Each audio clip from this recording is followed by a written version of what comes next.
l'armée rwandaise avec des groupes armés, dont les terroristes du M23 et d'autres milices continuent d'essaimer la terreur. La percée vers Minova et autres localités par ces groupes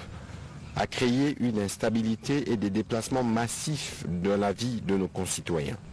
Les violences, les pillages et les attaques sur les civils ne cessent d'exacerber la crise humanitaire dans la région.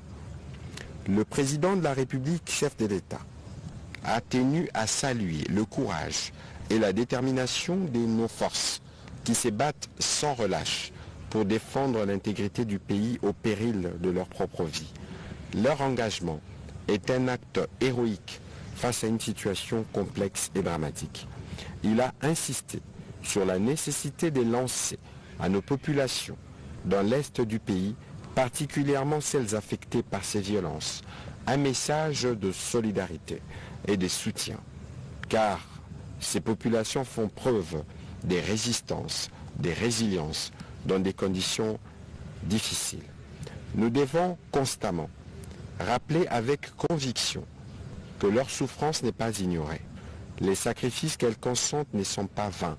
et que les efforts de nos forces de défense et de sécurité visent à restaurer la stabilité pour que l'espoir d'un avenir pacifique reste vivant en elles, a martelé le président de la République.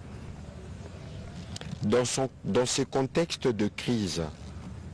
la désinformation et les fausses alertes sont utilisées par l'ennemi pour s'aimer la confusion et la panique au sein de notre population. Pour y faire face, il est crucial que le ministre de la Communication et des Médias, ainsi que les services de communication de l'armée, bâtissent un réseau de communication efficace et capable de transmettre les informations fiables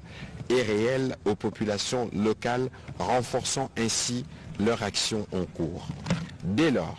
le président de la République a engagé le vice-premier ministre, ministre de la Défense nationale, ainsi que l'ensemble du commandement militaire, à mettre tout en œuvre pour maintenir le moral de nos vaillants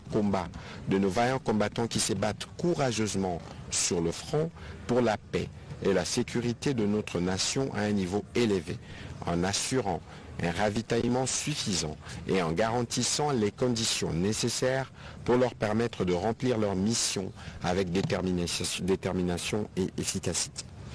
Nos héros sur les terrains ont besoin de notre soutien total pour continuer à combattre les forces du mal et protéger chaque centimètre de notre pays, a précisé le président de la République. En guise de soutien, la première ministre a été chargée de déployer une mission de réconfort, notamment à Goma. Cette mission, qui sera coordonnée sous son autorité directe, devra inclure non seulement les membres du gouvernement, mais aussi des élus, ainsi que des représentants d'autres services essentiels à la gestion de la crise. En parallèle, la ministre des Affaires sociales, ainsi que tous les gouverneurs de province qui accueillent les déplacés des guerres, ont été invités particulièrement à prendre des mesures urgentes et adéquates pour assurer la prise en charge des populations déplacées, en veillant à ce que la dignité de ces citoyens soit préservée et que leurs besoins vitaux, notamment en matière de sécurité, de santé, de nourriture, d'eau potable et d'autres, soient couverts de manière efficace et dans les plus brefs délais. Le deuxième point de la communication du président de la République a porté sur sa récente visite, celle effectuée le 17 janvier 2025 dernier à Kinshasa.